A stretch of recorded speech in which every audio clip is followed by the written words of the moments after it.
এইটুকু শুধু জানি যে কয়েকদিন যাবত ওই গ্রুপগুলো চাঁদা খাওয়ার জন্য খুব উঠে পড়ে লাগছে। চাঁদা নেওয়ার জন্য আমার হাজবেন্ড চাঁদা নেওয়ার পক্ষে না। ওরা আমার হাজবেন্ড চায় যে সুজানগর যাতে কোথাও কোনো বিশৃঙ্খলা সৃষ্টি না হয়, আর চাঁদা যাতে কেউ না নিতে পারে, কোনো মানুষের উপর যাতে কোনো জুলুম না হয়।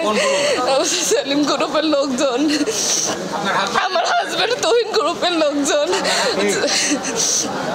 সুজানগর সিএনজি স্ট্যান্ড পাওয়াতে ওখানে ইকুব ভাই রক্তাক্ত অবস্থায়, তখন আমি আর সামনে না গিয়ে তার সাথে নিয়ে পাবনা সদর হাসপাতালে আসি এবং পরবর্তীতে শুনতে পারি যে সে শুধু একাই আহত না, আরও তুষার ভাই, মনজেদ, সুজন সহ আসলাম, ইকুব ভাই এরা সবাই গুরুতর আহত।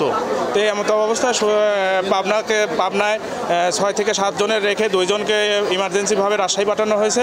তাদের অবস্থা খুবই আশঙ্কাজনক।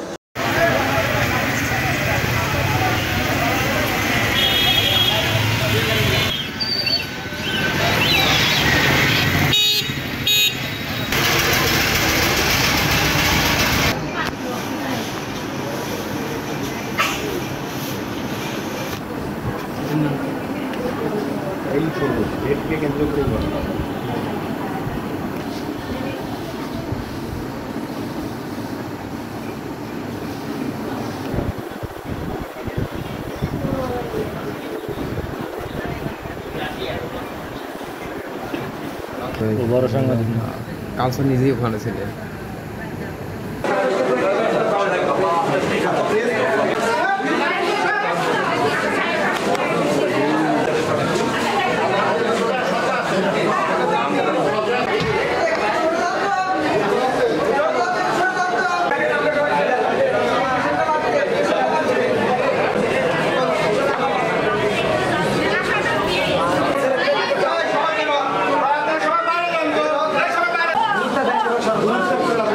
এবং মাথায় ধারালো আঘাত রয়েছে এবং লোহা বা রড জাতীয় আঘাত রয়েছে। আমাদের এখানে 5 জন রোগী ভর্তি হয়েছিল। সবগুলো রোগী ধারালো আঘাত বা ভোঁতা আঘাতের চিহ্ন রয়েছে। তার মধ্যে একজন রোগীর অবস্থা একটু আশঙ্কাজনক হয়, আমরা রাজশাহীতে পাঠিয়ে দিয়েছি। বাকি 4টা রোগীকে আমরা ভর্তি রেখে প্রাথমিক চিকিৎসা দিয়েছি এবং তাদের অবস্থা এখন আশঙ্কাজনক থেকে মুক্ত।